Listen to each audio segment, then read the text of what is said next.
그렇죠. 당연히요. 경기 불황이니까. 그런데 차 타던 차 그냥 1, 2년 더 타겠다 이러지. 네네. 새 차 뽑고 뭐 이렇게 플렉스 즐기고 이럴 상황이 아니지 않습니까? 네네. 내년에 예. 희망은 없는 거예요. 희망 없는데 뭐 내년 하반기부터는 미국 주식시장에서 긍정적인 그러니까요. 뉴스가 오지 않을까 이런 생각. 일단 이거부터. 내년에 가장 좋을 것 같은 곳 어디입니까? 저는 인도하고요. 네. 아세안 5라고 해서 오. 동남아시아에 있는 5개국을 말합니다. 네. 그래서 베트남, 그다음에 필리핀, 오. 인도네시아, 태국, 말레이시아 아. 이 경제권이 제일 좋지 않을까 생각을 내년에? 하고 있습니다. 예. 그러면 반대로 가장 안 좋을 것 같은 곳은? 예. 안타깝지만 뭐 당연히 이제 유럽이죠. 네네. 유로존하고 이 유로화를 사용하는 경제권하고 그다음에 영국 이곳이 제일 안 좋을 거라고 생각을 하고 있습니다. 알겠습니다. 왜 이런 생각을 하고 계시는지는 차차 한번 저희가 들어보도록 하겠습니다. 예. 미국 정말 내년에 불황 내지는 침체에 빠지게 되는 거예요?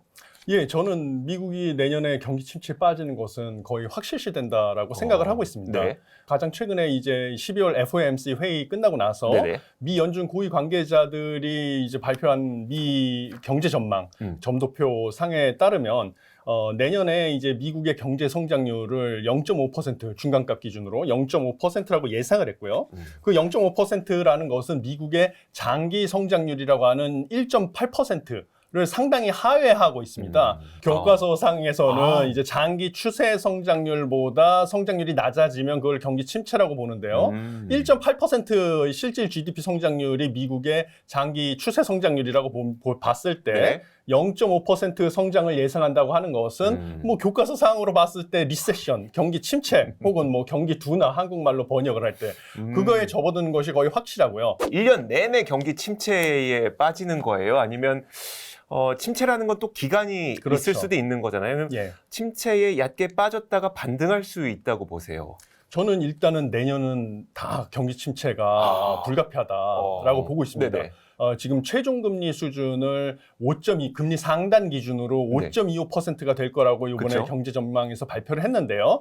5.25%를 올라선 다음에 그거를 갖다가 상당히 오랜 기간 유지를 할 것으로 보고 있습니다. 금리가 낮아져야만 이제 소비 지출도 늘어나고 기업도 이제 투자 자금 조달 비용이 낮아지기 때문에 투자도 늘어나서 경기 침체를 극복하고 다시 경기가 이제 호황으로 접어들 수가 있는 것인데요. 내년에는 지금 뭐 미 연준에서 예측한 뭐 개인 소비 지출 물가 지수 상승률 네네. 3.1%로 올라갔고요. 미 연준에서 중요시 생각하는 통화 정책의 효과를 볼 수 있는 근원 개인 소비 지출 물가 지수, 네네. 근원 PCE 물가 지수 상승률로는 오히려 뭐 3.5%라고 예측을 했죠. 네네. 가장 최근에 발표한 OECD의 예측도 대동소이하거든요. 네네. 그래서 OECD 같은 경우 전망치가 개인 소비 지출 물가 지수 상승률도 3.5% 내년에 근원 개인 소비 지출 물가 지수 상승률도 3.6%를 예측했습니다. OECD도. 네. 어떠한 지표를 봐도 미 연준 입장에서 네. 내년에 소위 말하는 그 통화정책 기조를 완화적으로 전환하는 금리를 내리기 시작하는 네네. 그럴 조짐은 전혀 없다라고 보는 것이죠. 네. 우리가 네. 헤드라인과 코어를 보잖아요. 지금 말씀하셨던 내년 전망을 들어보면요.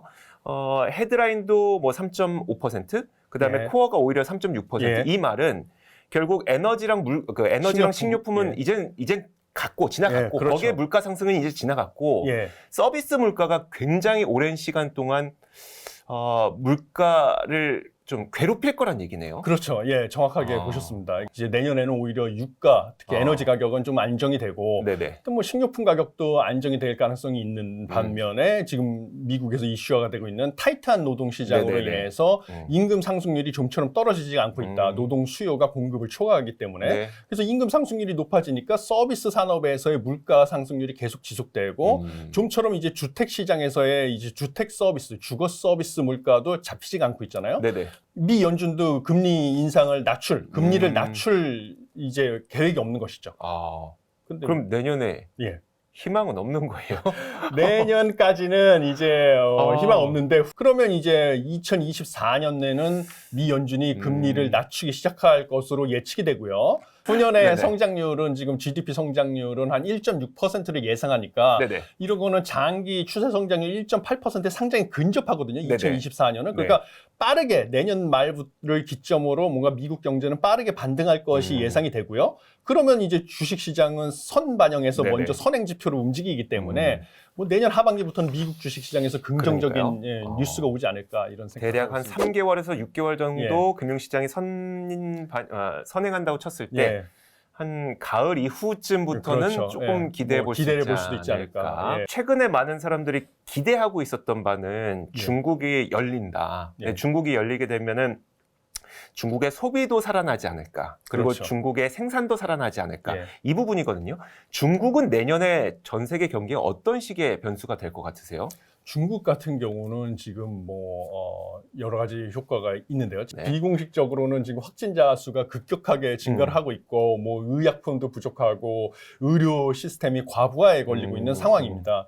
그러다 보니까 지금 단기적으로는 일정의 우리나라도 코로나를 크게 겪어봤으니까 코로나라는 것이 결국은 일단은 확진자 수가 급증을 했다가 일정 수준 도달하면 이제 또 항체를 가지고 있는 사람들이 많아지면서 확진자 수는 감소하게 돼 있습니다. 이런 고비를 넘기기 전까지는 확진자 수 급증하고 그러면 이제 또 사람들이 겁이 나니까 대외 활동을 줄여서 소비 지출이 감소되고 또 기업에서도 또 확진자가 늘어나면 생산을 줄일 수밖에 없지 않습니까? 그러면 이제 당분간은 이제 중국 경기 침체는 불가피하고요.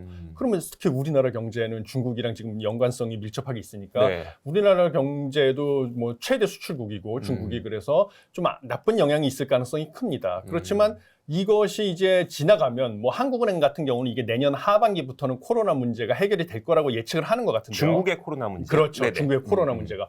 그 다음에는 이제 중국의 소비랑 생산이 늘어날 것이다. 이렇게 낙관적인 기대를 하는데요.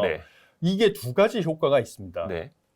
뭐냐면 중국이 이제 코로나 문제가 극복이 돼서 되면 첫 번째 효과는 이제 중국에서 이제 노동자들이 공장으로 복귀를 하고요. 생산이 다시 가동화되면 이제 세계의 공장으로서 중국의 역할이 다시 시작이 돼서 전 세계적으로 중국에서 생산된 재화의 공급이 늘어납니다. 이 공급 측 요인으로서의 물가 상승이 억제되는 긍정적인 측면이 있는 것이 아니냐. 이게 첫 번째 영향입니다. 반면에 두 번째는 중국에서 이제 코로나가 잡히면요. 이제 중국에 있는 국민들도 소위 말하는 이제 보복 소비 욕구가 폭발하게 되죠.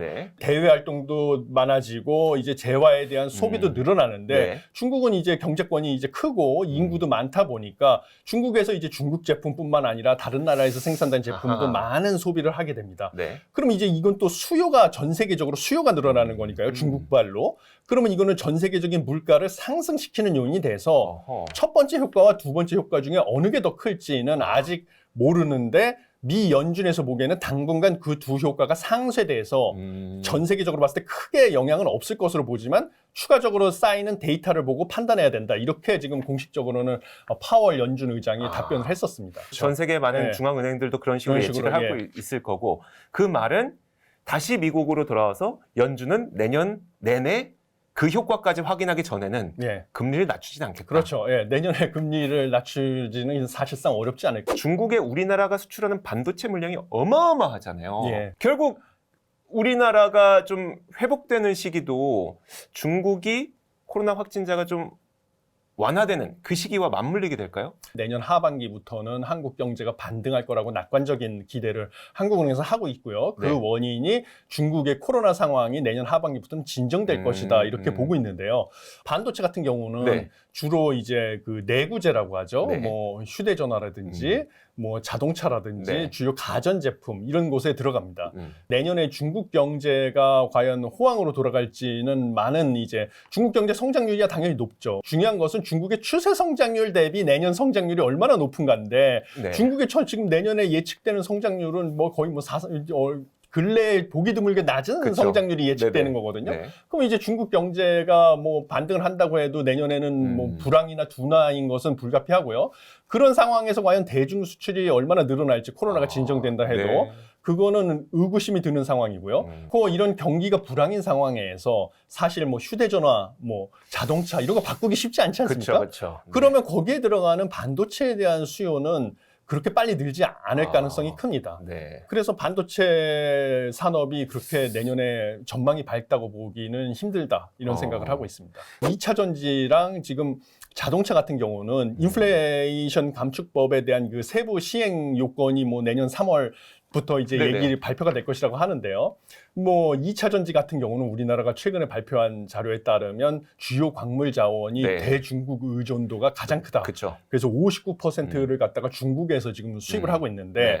미국에서 인플레이션 감축법에 따르면 40% 이상을 미국과 뭐 이제 동맹. 자유무역 협정 네네. 동맹에서 사용을 해야 된다. 그쵸. 근데 우리나라는 15%밖에 지금 거기서 주요 광물을 쓰지 않고 있거든요. 네. 그래서 이거에 대한 이제 특례 조항이나 이런 거를 적용을 받지 않으면 지금 우리나라 2차 전지 산업 같은 경우도 당장 내년에는 단기적으로 타격이 불가피하다 이렇게 생각을 하고 있습니다. 자동차 업계는 뭐 지금 주가에도 반영이 되다시피 지금 보조금 문제 때문에 네네. 미국에서 조립을 해야 되는데 현대 기아차 미국 공장은 아직 완공이 안 돼 있고 그다음에 뭐 특례 조항 뭐 적용해 주겠다는 것도 사실 립 서비스만 하지 그러니까요. 예. 실제로 뭐 하겠다고 구체화된 거는 네네. 아무것도 없는 상황인 거죠. 네네. 그 지금 법 때문에 그리고 정책 때문에 타격받는 것도 타격받는 거지만 실제 수요도 지금 문제인 그렇죠. 상태인 거. 그렇죠. 당연히요. 경기 불황이니까 어. 아까도 말씀드렸듯이 자동차는 내구재라서 네. 뭐 내가 지금 당장 경기가 불황이라서 내 소득이 늘지 않고 있고 줄어들 가능성도 있고 그런데 타던 차 그냥 1, 2년 더 타겠다 이러지 네네. 새 차 뽑고 뭐 이렇게 플렉스 즐기고 이럴 상황이 아니지 않습니까? 네네. 예, 그렇습니다. 아, 그 즐겼던 때가 불과 1, 2년 전이었었나. 예. 그러니까 세상이 이렇게 빨리 바뀌었어요. 그러다 보니까 사실 우리나라 경제도 그러면은 앞서 말씀하셨던 것처럼 내년에도 좀 기대하기가 약간 힘든 상태. 예, 한국 경제도 상당히 내년에도 어려울 것으로 보고 있습니다. 제가 아세안5랑 인도를 좋게 보는 이유는 이제 최근에 코로나19가 중국에서 창궐을 하면서 네. 중국이 또 제로 코로나 정책을 써서 공장도 셧다운이 되고 뭐 이러다 보니까 세계 공장으로서의 중국을 믿으면 안 되겠다. 그쵸. 그것뿐만 아니라 미중 갈등 상황이 불거지면서 미국에서 우리나라의 물건을 팔고 싶으면 중국에서 생산 공장을 다 미국으로 옮겨와라. 이런 정책을 펴기 시작을 했습니다. 그거에 대한 그럼 대체제를 찾기 시작을 했는데요. 그 유력한 대체제가 인도와 아세안5, 동남아시아의 5개국이라고 네네. 제가 보고 있는 것입니다. 왜냐하면 그 나라들이 인도 같은 경우 노동력도 풍부하고요. 그래서 뭐 인건비도 싸고 그다음에 또 교육 수준도 높고 그다음에 IT 산업이 발달을 해가지고 기술력도 어느 정도 되고 있고요. 동남아시아 5개국도 노동력도 풍부할 뿐만 아니라 자원도 풍부합니다. 네네. 그래서 완벽하게 이제 중국의 대체제가 돼서 이제 성장을 내년에 많이 할 가능성이 큽니다. 그 간단한 수치가 지금 뭐 IMF에서 이제 전 세계의 이제 경제 전망을 발표를 했는데요. IMF 전망에 따르면 인도와 아세안 5개국의 실제 국내 총생산 성장률이 내년에 인도는 6.1%, 그리고 아세안 5 5개국은 4.9%로 예측을 했는데요. 이것은 전 세계 성장률 2.7%, 그 다음에 개발도상국 평균 성장률 3.7%를 월등히 상회하는 수준입니다. 그리고 아세안 5개국 중에서는 특히 베트남이 성장률이 높은데요. 6.2%로 예상을 하기 때문에 이 나라들이 뭐 세계에서 가장 내년에 좋을 것이라고 생각을 하고 있습니다. 내년에 경제가 어떻게 진행될 것 같은지 한번 연간 전망을 내려봤습니다. 지금까지 이화여자대학교 경제학과 석병훈 교수님과 함께했습니다. 고맙습니다. 감사합니다.